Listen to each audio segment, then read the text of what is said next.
episode number 15. 15. That is a milestone, and we are here with Alondra. Thank you for coming on. Hello, thank you for having me. No problem. So, I was reading something before we got here, and it's about, collectibles. Why do you think people collect things? And do you collect anything yourself? Me personally, I don't like having a lot of things around our home. So, yeah, I don't really collect anything. I feel like people should collect things if it's from a family member or if it's something antique. I like antiques. I like decorating kind of thing with antiques. So we can. So you collect antiques? We can say that that's kind of collecting, but okay. Nah, but I'm talking about the people. They have all these old vintage toys. Yeah. All these they just collect them. You don't collect anything yourself, specifically. Some people will collect paintings. They'll collect vintage toys. They'll collect coins. Yeah, I think that's pretty cool. If it's something antique, yeah, sure, just collect them. But having around your house, taking dust and everything like that is kind of oh, okay. So I'm Ceramus. It depends on what it is. What do you think? Do you feel like you should? There's nothing wrong with collecting things. And I didn't really realize that I did it. But when I was younger, I used to, if I did something cool that day, I would go and I would pick up a rock for something that I thought was cool. So I could be oh yeah, this rock, I got it when I did this thing. That's awesome. Just wherever I was. But now, I guess I kind of do, those wheat pennies. Those old wheat pennies. They're the old ones. They have, 2 plants in the back. I collect those, I guess, but not because I want to or feel it's anything special. I just think they're cool. Yeah. I just think they're cool, and I think a lot of people who collect old toys from their childhood, it's probably for nostalgia reasons. It's oh yeah, I remember when I was a kid and this was a toy that everyone played with, or maybe it's for controlling some small type of market because somebody who owns all of those small toys they're in control of that market because what makes something collectible in the first place, because it's my rock collection from when I was younger now has no monetary value. It's probably worth just as much today as it was when I got it. That is true. Some rocks are I know, but it's no one's gonna be they're not gonna be auctioning them off. Yeah, that is true. I think everybody have a different kind of meaning to it. For example, like you said, you collect the pennies because it's something that you think is cool.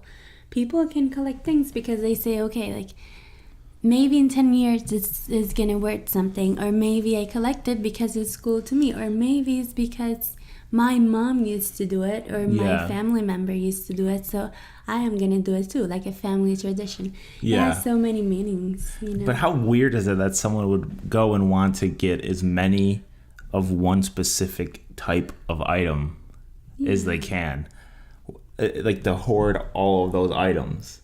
That is true. It's strange, Are collectors hoarders? You ever see the show Hoarders on TLC where people are just they keep everything? Yes. It's where's the line?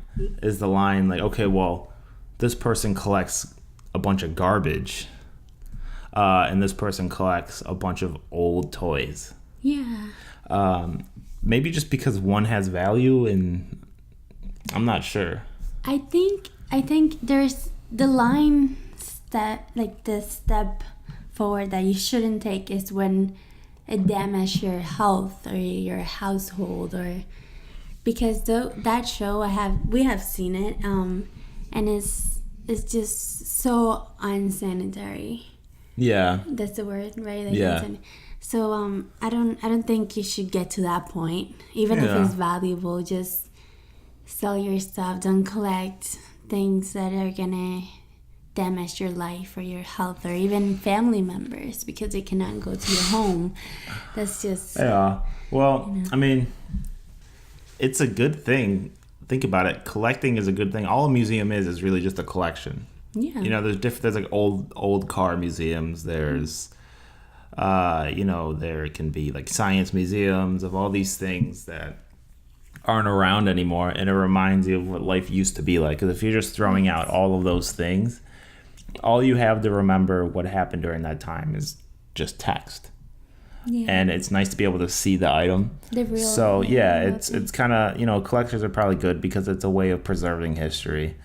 That is true. If that is what you collect, if you collect old things.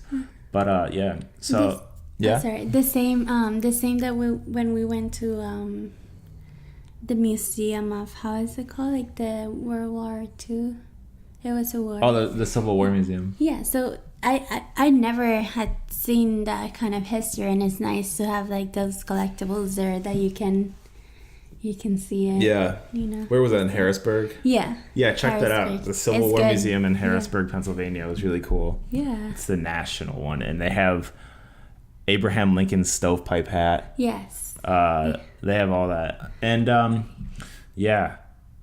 So collecting. But what do you think about how we just didn't really follow like the standard path? Because when a little bit of background, we were dating for like less than 8 months, I would say, before we decided like, oh, you know what, let's transfer schools and go live together. We moved together. What do you think about that? Like, not a lot of people do that, and do you regret it? No, I mean, not at all. I feel like not a lot of people our age take risks, and they just, most percent of millennials, because we're considered ourselves millennials, they just stay in parents to just be safe and be comfortable in life. But we took the risk, and we went to another school that is not even like, we pretty much didn't know anybody in the school. We didn't know anything about it. We just took the risk and went to a new home too, and then we moved to another new home now, like recently. But I think it's nice to take risks in life. Yeah, me too. It worked out. It's like, it seems like, oh, I'm gonna do this and it's gonna be a lot harder and a lot more difficult and struggle more, but not really. I think it's much easier. Yeah. This way, like it was hard to like get into that spot to begin with, but like once you're there, it's like it's a lot easier. Yeah. Like the traditional college life is you go and you live on campus for 4 years and you do all this, but why? Like what is the reason? It's like they say, oh, you can learn better, oh, you can do this better, oh, you get the college life experiences, but do you need that stuff? Is that stuff actually worth like an extra 18 to 20 grand? Just to live on a place for like 7 months a year. They tell you got to leave. It's like, oh, it's Thanksgiving, you got to go. You live in Nebraska and you go to school in Maine. Well, you better get a plane ticket soon because you can't be here after this date. Yeah. I don't like that college students have to have a style. Like they cannot go off path. And if you go off path, they think you're gonna fail, or if you take too much risk, you're not gonna do good. Recently you even took a risk and it worked out. Like things pretty much work out of itself if you work for it, and I think that path that we took was and it's not so bad. It just like things like that like sound like terrifying just because everybody else is doing this one uniform thing. So it sounds terrifying, but it's like why, it doesn't seem that bad. No, it's not. And then you try it. And then, if you ask a lot of people, it's like, oh, why do you have to live on campus for 4 years? They'll say, because you need the experience. Like, if your only reason is you need that experience, I'm like, sayonara.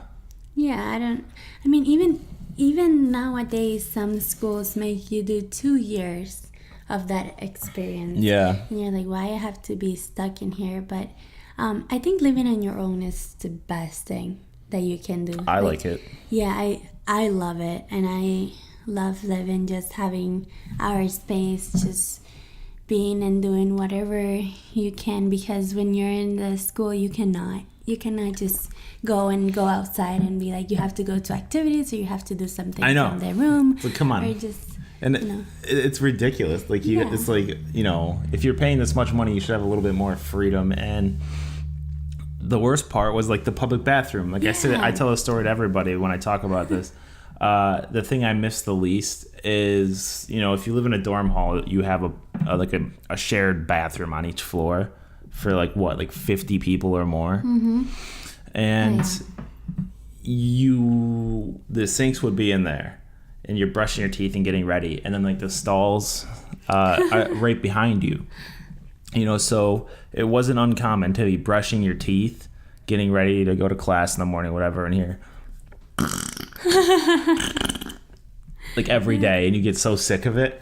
Yes. And you know, when I would go home for break and I didn't hear that when I'm brushing my teeth, I was like, something feels weird here. It's not normal. Yeah, it's not normal. And then also when you go and take a shower, because they're disgusting, the showers, you gotta wear flip-flops in the showers. Yeah. So it was weird to not wear flip-flops in a shower when you get back too. And it's like, this is not normal. Right. And This is not normal. It's just so weird because you're skeptical about going and not having flip-flops in the shower because you're like, okay, what if it's like something, some sickness is in the floor? Like when I don't know if it happened to you, but if you're like showering and you touch the wall, you're like, I got something. Yeah. I got it. Oh yeah, I got It's sick. over. It's over. And you know, think about it. If like room and board and stuff is gonna be with your meal plan and everything, like $18,000. Yeah. Probably. Yeah. You know, but you can only be there like a few months out of the year. You're not even there all year. Yeah. Now let's just say you go and you get an apartment for $1,000 a month. That's a super nice apartment, like $1,000 nice $1,000 a month apartment is a nice apartment. Yes. And you get to be there all the time, and you don't have to eat the food they give you. And you have your space. You have your space. You have a shower. You learn more about life because you're living on your own. Because you're not really learning much about life living on campus. Because it's like you're not making your meals. Mm-hmm. Okay, everything is you're not as independent as you would expect to be. Yeah. You know, you're not. Everything's given. Yeah. It's all there. It's all there. Like if you live on your own, you have to go and get it for yourself. Which it sounds harder, but no. No, it's so much better. You save so much sanity. Yes. It's incredible. Like even, and when you have $1,000 a month apartment, you don't be in a room with another person, literally 3 feet or 2 feet away from you, sleeping, and without AC or it's hot. Oh my god, yeah. That's the worst thing. So. Yep. You don't gotta like sneak out when you go somewhere because you don't, like if you leave at night and like the person's asleep, you don't have to like tiptoe not to wake them up. Yeah. Oh, that's the worst. Like having to be quiet at night and someone's sleeping. And a full size bed, like a queen size mattress, is a lot better than that twin mattress that you have. And they're always as firm as they can be. Stiff. They always make them the stiffest mattress you could ever have. Way better. So what is the biggest reason you're happy you decided to do that? Because you faced way more friction about it than I did with like your family didn't want you to do it, obviously, because like wait, I haven't even met this person because your parents like from another country. Your family's from like another place and they never met me, and you just go, hey, yeah, Ma, I'm gonna go and move in with this person. She goes, I don't even know how tall he is. Like she didn't even know how tall I was. You know, she's never seen me. She didn't met you like when I brought it up to her. Yeah, but you know how tall I am. Not like that's an important thing. Your mom's like, I don't know, is he above 5'8"? Because if he is, yes. If he's not, no. It's just an example. But just things that like she never saw me. Yeah. I think I love the decision we made, even if it was. Yeah, I can understand some people are gonna say, oh, it's so quick. Like even my family was like, oh, it's so soon. Why don't live in campus, both of you, and then move? But why not? Why not take the risk? Why not go? Like if we want that path in life and we know what we want in life and we want that risk for like as individuals and as like being together, why not do it? And I think the happiest thing is like just living each day together, having that like